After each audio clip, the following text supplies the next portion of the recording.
இந்த படத்தில் உங்களுக்கும் அப்படி ஒரு டிரான்ஸ்ஃபர்மேஷன் இருக்குது. How was that? And Vikram sir ஏதாவது டிப்ஸ் சொல்லி പറഞ്ഞു தந்துட்டுண்டோ பாடி டிரான்ஸ்ஃபர்மேஷன்?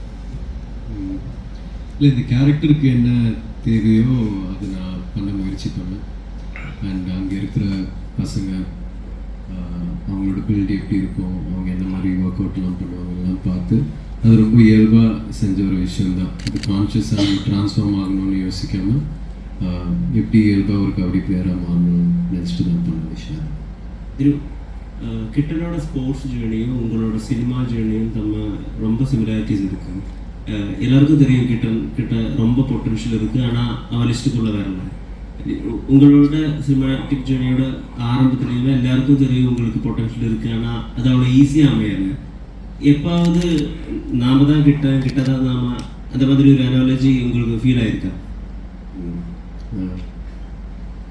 அழகான கேள்வி, தேங்க்யூ ஸோ மச். அந்த மாதிரி நான் யோசிச்சது இல்லை. நீங்கள் சொல்லும் போது எஸ், மேபி அந்த மாதிரி ஒரு ஆங்கிள் இருக்குது. எப்போவுமே இந்த மாதிரி ஒரு கேரக்டர் அவனோட கனவுக்காகவும் அவன் லட்சியத்துக்காகவும் அவன் போராடும் போது ஒரு ஆக்டராக நம்ம அந்த மாதிரி ஒரு கேரக்டர் நம்ம பண்ணும்போது அது ஒரு செம்ம விஷயம். ஆக்சுவலாக ஐம் வெரி ஹாப்பி. உங்களுக்கு அந்த மாதிரி ஒரு சிமிலாரிட்டி தெரிஞ்சதுன்னா ரொம்ப சந்தோஷம். தேங்க்யூ. இந்த டைனிங் டேபிள் சீக்வன்ஸ் இருக்குல்ல, இங்கே எனக்கு இது பழகிடுச்சு சொல்லியே அழுவீங்கல்ல, அப்போது நீங்கள் அழுதுட்டு பேசும்போது அப்படியே காஸ்பு எடுத்து அது ரொம்ப நேச்சுரலாக இருந்தது. உங்களால் அந்த மாதிரி ஒரு ஆள் இருந்த வலியை உங்களால் ஃபீல் பண்ண முடிஞ்சு அந்த மூமெண்ட்டில்? நிறைய பேர் அந்த சீன் பற்றி கேட்டிருக்காங்க. ஆனால் நான் மாரி சார் என்ன பண்ணாரோ நான் ஃபஸ்ட்டு அவர் நிறைய வாட்டி நான் பண்ண சொல்லுவேன்.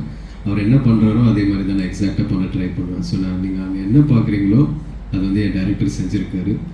ஸோ அவருக்கு இருக்கிற அந்த ஸ்மைல், அவருக்கு எப்போ கண்ணீர் வருது, அவர் எந்த விதத்தில் இமோஷன்ஸை எக்ஸ்ப்ரெஸ் பண்ணுறாரு, வெளிப்படுத்துகிறாருன்றது நான் க்ளோஸாக பார்த்துட்டு தான் நான் பண்ண ட்ரை பண்ணுவேன். ஸோ அவர் வந்து ஒரு சீன் எக்ஸ்பிளைன் பண்ணும்போது உங்களுக்கு அந்த சீனோட வலியும் இமோஷன்ஸும் புரியும். அண்ட் அதை நீங்கள் உள்வாங்கிட்டு நீங்கள் பண்ணீங்கன்னா அது அந்த மாதிரி தான் நடந்துச்சு. கேள்விப்பட்டிருக்கேன், விக்ரம் சார் வந்து ஒரு புக்கில் என் முடி இவ்வளோ மில்லிமீட்டர் தான் இருக்கணும், ஏன் இதுதான் சாப்பிடணும். இப்போ ஐப்படத்துல எல்லாம் ஒரு எக் ஒயிட் மட்டும் சாப்பிட்டு சார் ஒரு டே மட்டும் போயிருக்குதுன்னா, நீங்களும் அவர்கிட்ட இந்த பெர்ஃபெக்ஷனிஸ்ட் கிட்ட ஒரு காம்படிஷன் இருக்கா? காம்படிஷன் வச்சு அந்த மாதிரி ஜாலி. அவர் ஒரு போஸ்ட் போட்டிருந்தாங்க, 8 அடியா இல்லை 16 அடியா பெருசுன்னு சொல்லி. அதை பார்க்கும்போது எப்படி ஃபீல் ஆச்சு? ஹாப்பியாக இருந்துச்சு. ஒரு சரியான ஒரு ஃபீலிங் இல்லையா? அவர் வந்து அந்த மாதிரி ப்ரௌடாக ஃபீல் பண்ண முடிச்சு.